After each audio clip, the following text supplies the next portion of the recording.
Nilee and I've been coming to the campus for approximately 6 months. I was encouraged by the Audette family, who I believe everyone knows quite well. Janice came to me as a referral to my salon as a client, and we began to speak just about her family and just things that you talk about when you're getting your hair done. And she told me about her family, and I went home that night and I talked to my mom and I said, "You ever feel like you just met an angel?" And that was about 3 years ago.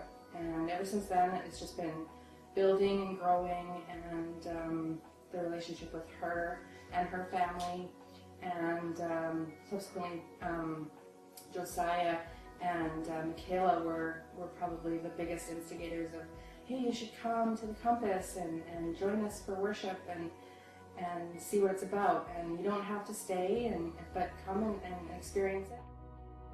With my experience with religion and people in church on a weekly basis, my cousins and aunt and uncle are devout Catholics, and I've been to their service a number of times, and it just kind of turned me off, just the way that they did things, and it wasn't for me.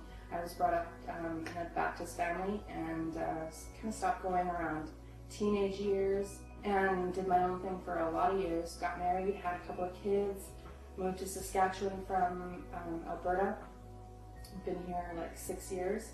My husband and I separated about 3 years ago. Just kind of been doing everything, just trying to be strong and do everything myself. And the Audettes just said, "You know what, you don't have to do it yourself. You can come and meet us." And I was looking for a sense of community, and I've sort of found it. And the internal struggle with me has sort of been just the traditions that I'm sort of opposed to, like the get up, the stand up, the sit down, the sing this, do that. But I don't feel that here.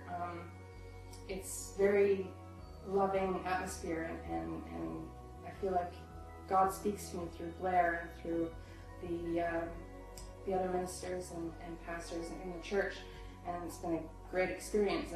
And I've always been more of a tangible person. Like I believe if I can see it, if I can touch it, if it's right there in front of me, I believe it. But God is intangible, and He's still talking to me, and it's amazing. I always read things. They show up on my Facebook wall or Instagram or things like that, and it's right at the exact moment. So I wrote some of those things down, and I wanted to say them. When you're down to nothing, God is up to something. And I've tried my best, but if today I lose my hope, please tell me that your plans are better than my dreams.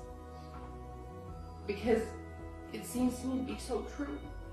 And it's not a coincidence, it's meant to be, somewhat. It's embarrassing, getting a little teary all the time. But that's kind of me, and I'm bringing my kids and doing my thing, and everybody around me has just been so supportive. And I thank you all for that.